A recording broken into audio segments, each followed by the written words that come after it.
everyone, my name's Dr. Melody Smith and I'm a clinical psychologist. On this channel I make videos for aspiring clinical psychologists on their journey to becoming clinical psychologists. In today's video I'm going to be sharing with you my experiences of clinical psychology doctorate interviews. I know it's around the time many of you will be eagerly anticipating responses from the courses following handing in your application forms. I remember so well kind of anxiously checking my emails and really just hoping that I'd get an interview. It's quite a difficult time. In this video I'm going to be just sharing with you the two experiences of interviews that I had, and hopefully that will help to, normalise some of the things that some of you are going through, but also to reassure you and give you some information about maybe what to expect. Before I get into the video, if you like this content, then please subscribe and please press the like button if you like this video, and then I'll know to create more content like this. Okay, so let's get into it. The first time I applied for the clinical psychology doctorate was about a year after I had graduated from my undergraduate degree. I just thought to myself at the time, I know that clinical psychology is what I want to do. I know what the process involves to some extent, but I don't know what happens after submitting my application. So I decided to apply, just for practice. I decided to apply for two courses that had selection tests. One of the courses said that I didn't meet the minimum requirements at that time to take the test, but I was invited to take the test for the other course.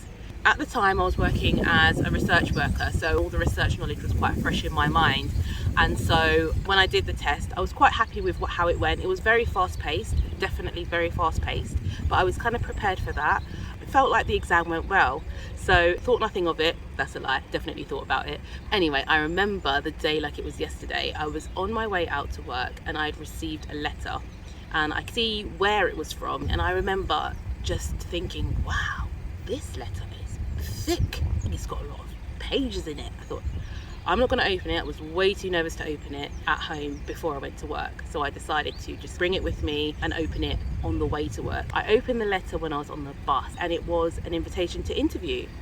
I was absolutely gobsmacked. I couldn't believe it. I was like, I've got an interview. Oh my gosh, this is amazing. I didn't think I'd get an interview at all. Straight after that, the preparation began. Bearing in mind I was working in a research role at the time and I wasn't directly supervised by a clinical psychologist, so although I was trying to prepare, I didn't know exactly what I needed to prepare, and I remember just drowning in a sea of books, a sea of paperwork, trying to memorize my undergrad again, trying to understand the models again, just trying to remember everything, cram everything into my brain as the days approached this interview. So the day arrives for the interview, I decide on what I was going to wear, and I'm feeling good, but I know in my heart of hearts that I'm not ready. But I thought, I've been invited, of course I'm going to go. Salomons is such a beautiful building. It's period building and it's just stunning. And I just remember thinking, oh, I would really love to study here. And actually I always thought of myself as being a Salomons trainee. I always thought I'd study there. Turns out I didn't. I went into this glorious building and I was greeted by some wonderful trainees who showed me where I needed to go. I remember going into a room and looking around and everybody was just as nervous as I was. We didn't really talk to each other. It was just quiet and really awkward. I was just so nervous. We sat in there for a while and then we were invited to another room where we watched a video, and that video was to prepare us for a conversation that we'd have shortly after as part of the interview. So I watched this video and I won't go into the details of what it was, but it was basically a show that was on TV. I hadn't seen a specific episode, but I had seen the show before, and it was a show about mental health and about somebody's journey through mental health services. I remember we had paper to write notes, but I was looking around like people were writing around me. I don't know what to write. I think I wrote some stuff down, but didn't really know what I was doing, no kind of meaning behind it. And yeah, that really kind of scared me. After we watched the video, half of us were going straight into an interview and the other half were staying in the room. So I think there's 4 of us in total, and I stayed in the room. It came to my turn to go into the interview, and I remember, well, I say I remember, actually most of it was a blur. From that moment on, I think I pretty much blanked out. I don't really remember what happened in the interview, but I remember coming out of the interview feeling like, oh gosh, that didn't go very well. I just remember not knowing how to answer the questions, not knowing how to structure my answers, and that kind of setting me off on the back foot, and then feeling more and more nervous and not able to perform, and I just crumbled in that interview. I definitely had another interview after that on the same day, but honestly I just remember the whole thing going really badly. I remember sort of leaving the building, calling my sister and feeling quite sad about how the whole thing had gone, and wondering why I put myself through that when I knew I wasn't ready. Coming out of that experience, I definitely had a new outlook on the whole process. So following that, I decided to get an opportunity to learn about how to clinically apply some of the psychological models that I had learned about, and so I decided to do a MSc in clinical neuroscience. It was kind of related to my role at the time because I was doing research in Alzheimer's disease, and so I felt like it was a really good path to take.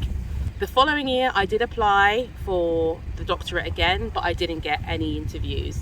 I applied for the university that I'd got an interview for the year before, but this time for some reason didn't meet the minimum requirements and didn't get invited to do the test. So I was really upset about that. Fast forward 1 year, I had finished my masters, I'd got another year of experience under my belt, so I was now my third year after graduating from undergrad. One of my colleagues had got onto the training course, and so had a bit of experience of what it was like for her and what she did to prepare for the interviews. When it came to applying again, I was very strategic this time around.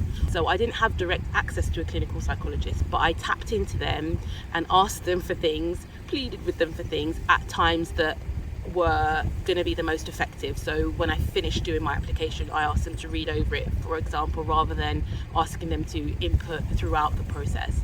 So I was invited to do the selection test at Surrey, and lo and behold, I got an interview at Surrey following the selection test. I didn't get any other interviews. I think I was 10th on the reserve list for UCL, but that never turned into an actual interview. So I got invited for one interview on my third try and one interview alone at Surrey. I had the mindset of, I've got one interview and I'm just gonna smash that interview and do the best that I can. It doesn't matter that I'm not invited anywhere else. I remember having that attitude.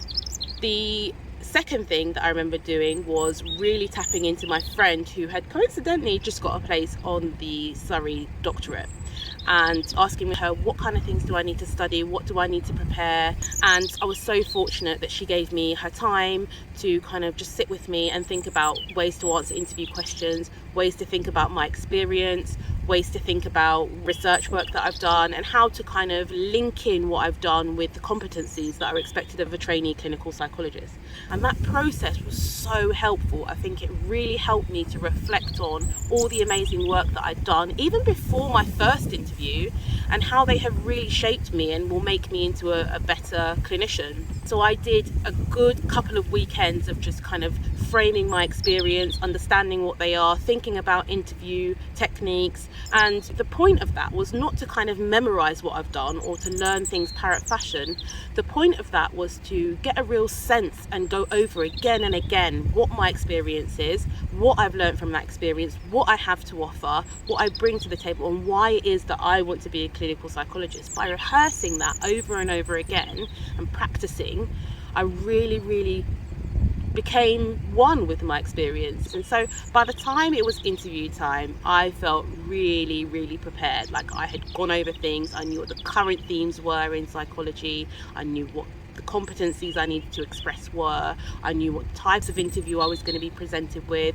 I even looked up, weirdly, who my interviewers were, and just to see what their research was, just to see what their interests were. I remember going into that interview just feeling far more informed and far more prepared. So on the day of the interview, I got in my little car and I drove to the Surrey campus. I got there and I was not nearly as nervous as the first time around.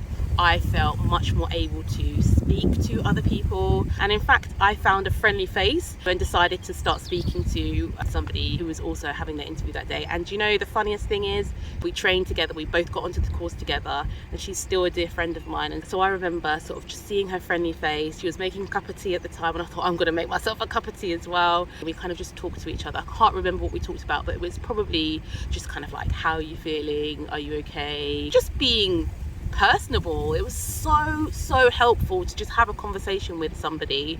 It just helps to take my mind off of things. So let me just explain the setting. So at Surrey University, we went into a common room and we were able to sit in there and just wait until it was our turn to be interviewed. The room is really small and there was about 10 of us in there who were being interviewed around the same time. I remember my interview was in the morning and I had my service user interview first and then I had my personal interview second, and we were all being called out sort of one by one to do our interviews. I remember going into the service user interview and just knowing I know what this interview is all about. I'm gonna ace this interview, and you know what, it went absolutely well. I just got good feedback and good vibes from the service user and from the interviewer. Once that cycle starts where you feel like you're answering the questions and you feel like, yeah, this is going well, it just amplifies like a self-fulfilling prophecy. And the same happened in the personal interview. Although I wasn't saying them parrot fashion, I knew what themes I wanted to discuss, and it meant that it was absolutely fine that I was kind of just freestyling. I knew that I could spend time thinking about my answers if I needed to. Going into the second interview, I was so much more confident, I was so much more prepared, I was so much more relaxed, and that really helped me to perform in the interview and showcase what it is that I brought to the role.